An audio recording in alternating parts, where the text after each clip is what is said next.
जो भी व्यक्ति यहाँ लोग आए हैं उनसे हम लगातार फीडबैक ले रहे हैं और उसमें जैसे मैंने आपसे कहा कि बिल्ड बैक बेटर, तो हम बेहतर से बेहतर प्रतिदिन हम अपनी लर्निंग अपने नेक्स्ट डे की प्लानिंग को में उसको इंक्लूड करते हैं। हम लोगों ने कंटीजेंसी प्लानिंग भी की थी। उस दिन भी हमारी कंटीजेंसी प्लानिंग बहुत सक्सेसफुल थी। 10 से 15 मिनट के अंदर हमारे एम्बुलेंस हमारे ग्रीन कॉरिडोर के थ्रू उनको लेके अस्पताल गए थे। तो जो बाद की स्थिति थी रेस्क्यू एंड रिलीफ की, वो बहुत ही क्विक थी। तो ये दर्शाता है कि हमारी प्लानिंग में कोई कमी नहीं थी। उन्होंने समय रहते बहुत ही अल्पावधि में कार्य किया है और हम लोगों ने इसको पता भी किया कि 10 मिनट के अंदर सारे जो घायल थे उनको हम लोगों ने अस्पताल में पहुंचाया। आने वाले महाशिवरात्रि के पर्व तक हमारी अन्य चुनौतियां भी हैं, जैसे बहुत सारे हमारे सेक्टर्स जो जहां पे अखाड़े लगे थे वो खाली हैं, तो वहाँ जो संपत्ति है, चाहे वो सरकारी संपत्ति हो या किसी कॉन्ट्रैक्टर की हो, उसकी सुरक्षा, और इस दौरान बड़े क्षेत्र में कोई व्यक्ति भटक न जाए, इसके लिए 3 शिफ्टों में भी ड्यूटी प्रतिदिन लगाई जाती है। अफवाह फैलाने वालों पे बहुत ही सख्त कार्रवाई हम लोग करेंगे और उनकी पहचान की जा रही है। महाकुंभ 2025 का ये 5वां स्नान है और आपने सही फरमाया कि जो 3 अमृत स्नान थे उसके अतिरिक्त ये तीसरा मुख्य स्नान है। इसके बाद से महाशिवरात्रि का भी स्नान होना बाकी है। आपने देखा होगा कि एक छोटी सी चूक उस दौरान हो गई थी जिस दिन मौनी अमावस्या था। उससे सीख लेके हम लोगों ने और बेहतर प्रबंधन कैसे किया जाए। प्रबंधन की एक टेक्निक है कि बिल्ड बैक बेटर, मतलब पहले से और बेटर करें।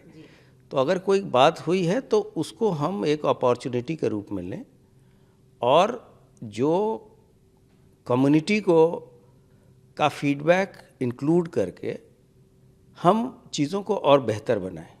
तो इसमें जो हमारे अपने अधिकारी थे वो, या जो श्रद्धालुओं को कठिनाइयाँ हुई, इन चीज़ों को मिला के हम लोगों ने एक बेहतर प्रबंधन तकनीक अपनाई और जिसका परिणाम है कि इस महाकुंभ में अब तक सबसे ज़्यादा लोग 46 से 47 करोड़ तक की जनता अभी तक आ चुकी है और आज के दिन भी 1 करोड़ 30 लाख लोग अभी तक स्नान 10 बजे तक कर चुके हैं। प्रयाग के अलावा हमारा विशेष ध्यान चित्रकूट, मिर्ज़ापुर विंध्याचल मंदिर, वाराणसी का काशी विश्वनाथ कॉरिडोर, अयोध्या के राम टेम्पल, सभी पे बराबर तरीके से है, क्योंकि अधिक से अधिक श्रद्धालु यहाँ स्नान करने के बाद, प्रयागराज में स्नान करने के उपरांत ये लोग इन गंतव्य स्थलों पर जाते हैं और वहाँ रास्ते में इनके साथ कोई असुविधा न हो, कोई घटना दुर्घटना न हो, इसके व्यापक प्रबंध किए गए हैं। हम लोगों ने लखनऊ में भी एक वार रूम बना रखा है जहाँ से लाइव फीड हम प्रयागराज क्षेत्र का ले रहे हैं और जैसा कि आप अवगत हैं कि लगभग 2500 से अधिक कैमरे हमारे एक्टिव हैं और उन सभी का लाइव फीड हमारे ICCC जो प्रयागराज में है वहाँ जाता है और यहाँ भी देखा जाता है। कोई भी निर्देश अगर यहाँ से देने होते हैं हम लोग ICCC को देते हैं। वहाँ एक काफ़ी सीनियर IPS ऑफिसर को प्रभारी बनाया गया है। इसके अलावे जो इंसिडेंट कमांडर होते हैं वो वहाँ पे स्वयं मौजूद रहते हैं, सीनियर ऑफिसर, और जो निर्देश यहाँ से मुख्यालय से दिए जाते हैं उसका इम्प्लीमेंटेशन, क्रियान्वयन वो लोग फील्ड पे कराते हैं। तो ये जो बेहतर प्रबंधन और भीड़ नियंत्रण के बारे में जो प्रबंधन किए गए उसका ये सुखद परिणाम है कि चीज़ें बहुत ही व्यवस्थित और सुनियोजित तरीके से भीड़ होने के बावजूद चीज़ें चल रही हैं। क्या इशू रहा, क्योंकि जैसा कि एक हालांकि 47 करोड़ लोग अब तक आ चुके, एक बड़ा नंबर है ये, वहाँ तक पहुँचना।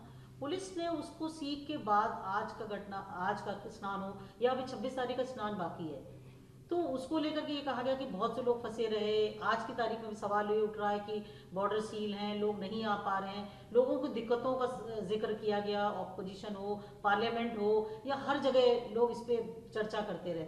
आप लोग कैसे इसको कंट्रोल कर पा रहे हैं, या कैसे मैनेज किया गया है? वाकई कितनी दिक्कतें थी, या पुलिस ने इसको कैसे मैनेज किया? मैंने पहले भी कहा है कि इसमें कोई एडमिनिस्ट्रेटिव लैप्स नहीं है। ये हमारा पब्लिक का इतना ओवरवेलमिंग रिस्पांस है, इतनी अधिक संख्या में लोग आ रहे हैं। और आप देखेंगे कि मेले की शुरुआत से अब तक जो जिस वर्ग के लोग आ रहे हैं उसमें भी काफ़ी अंतर हुआ है। अब छोटी गाड़ियों से लोग आ रहे हैं, पहले ट्रेन्स और बसेस से लोग आ रहे थे। तो लोगों के आने के मोड ऑफ ट्रांसपोर्ट में भी अंतर हो रहा है, तथा उनकी जो बहुत सारे लोग इसलिए शुरू में नहीं आए कि अब भीड़ कम होगी, लेकिन कुंभ का इतना विश्वव्यापी इसकी पहुंच हो गई है कि सभी पूरे संसार से लोग आ रहे हैं। भारत के भी प्रत्येक राज्य के कोने कोने से लोग यहाँ पहुँच रहे हैं। रेलवे के द्वारा प्रतिदिन, जैसे मुख्य स्नानों के दिन तो 5 लाख से अधिक लोग ट्रैवल करते हैं, आते और जाते हैं, और उसके लिए 400 से अधिक गाड़ियाँ लगाई जाती हैं। सामान्य दिनों में भी यह संख्या 3 से 3.5 लाख होती है, तथा करीब 350 ट्रेनें चलाई जाती हैं। और इसके अलावा हज़ारों की संख्या में, लाखों की संख्या में 4 व्हीलर्स का सिटी में आना, फिर उनको वापस भेजना, ये अपने आप में बहुत चुनौतीपूर्ण और बहुत ही मेटिकुलस प्लानिंग की बातें हैं। और मैंने कहा था कि मुझे अपने जो हमारे साथी फील्ड में लगे हैं और वो बिना किसी शस्त्र के लगे हैं, और मैं उनको सल्यूट करता हूँ, उनके धैर्य को, उनके ट्रेनिंग को, कि पिछले 1 महीने से लगातार लोग फील्ड में अपना काम कर रहे हैं। कुछ लोगों ने इस बीच में दूसरे जगह के वीडियोस को भी हमारे कुंभ से जोड़ा। जैसे एक जगह दिखाया गया कि पुलिस ने लाठीचार्ज किया है, जबकि वो किसी अन्य प्रदेश का था। इसी तरीके से ये कुलसित प्रयास हो रहा है कि कुंभ को बदनाम किया जाए। तो वैसे लोगों पे हम लोगों ने FIR भी की है। कोई एक दिखाया गया कि किसी दूसरे राज्य में, दूसरे देश में अंत्येष्टि के लिए लोग जा रहे हैं, उसमें भी कुप्रबंधन के बारे में चर्चा की गई कि इसको प्रयागराज से जोड़ा गया। तो ऐसे सभी लोगों की हम पहचान कर रहे हैं और FIR हमने दर्ज की है, और इन पे हम कठोर कार्रवाई करेंगे। ये जो ट्रैफिक को लेकर के बड़ी बातें हुई कि लोग फंसे हैं, लोग 24 घंटा 36 घंटा 3-3 दिन फंसे हुए हैं, तो इसको लेकर के पुलिस पे बार बार सवाल आता रहा कि पुलिस नहीं मैनेज कर पा रही है। ये कैसे आप लोगों ने डाइवर्ट किया, पुलिस ट्रैफिक को कैसे कंट्रोल किया, या आगे की प्लानिंग क्या रहेगी? क्योंकि अभी भी 9 दिन का कुंभ बाकी है, बसंत पंचमी का स्नान बाकी है। अभी कितना बड़ा चैलेंज देखते हैं आप, क्योंकि ट्रैफिक लोग तो आ रहे हैं, तो इसको कैसे कंट्रोल कर पाया? या ये जो आरोप लगा कि हर तरफ से जाम हो गया, लोग फंसे हैं? नहीं, देखिए कि जो कुछ ऐसे वीकेंड होते हैं जहाँ पे भीड़ काफ़ी बढ़ जाती है, ट्रैफिक स्लो हो जाता है, लोगों के द्वारा भी जो लेन डिसिप्लिन का अनुपालन नहीं किया जाता, और वॉल्यूम ज़्यादा होने से ट्रैफिक धीरे चलता है, लेकिन एक अल्प अवधि में भी उनको क्लियर कर दिया जाता है। लेकिन यहाँ से 1000 किलोमीटर 1500 किलोमीटर दूर अगर कोई जाम लगा, उसको कुंभ के साथ जोड़ना, मुझे लगता है कि ये उचित नहीं है। क्योंकि मेरे पास ये खबर है कि अमृतसर से भी लोग आ रहे हैं, पश्चिम बंगाल से भी वहाँ ट्रेनों में और एयरपोर्ट पर रश है। तो सभी चीज़ों को ये दर्शाता है कि कुंभ अपने आप में इतना फेमस है और इतनी इसकी व्यापक पहुंच हो गई है कि सभी लोग आना चाहते हैं। और जिस हिसाब से लोग आए हैं, अब तक 1/3 हमारी कंट्री का पॉपुलेशन ने तो यहाँ स्नान कर ही लिया है। तो ये दर्शाता है कि यहाँ की व्यवस्थाएं अच्छी हैं, और जो भी व्यक्ति यहाँ लोग आए हैं उनसे हम लगातार फीडबैक ले रहे हैं। और उसमें जैसे मैंने आपसे कहा कि बिल्ड बैक बेटर, तो हम बेहतर से बेहतर प्रतिदिन हम अपनी लर्निंग, अपने नेक्स्ट डे की प्लानिंग को में उसको इंक्लूड करते हैं, ताकि हम बेहतर से बेहतर सुविधाएं श्रद्धालुओं को दे सकें।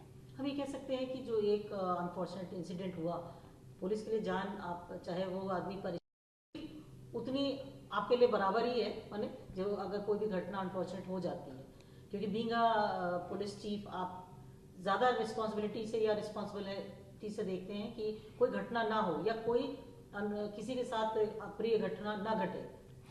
इतने बड़े क्राउड मैनेजमेंट के लिए हम लोगों ने कंटिजेंसी प्लानिंग भी की थी।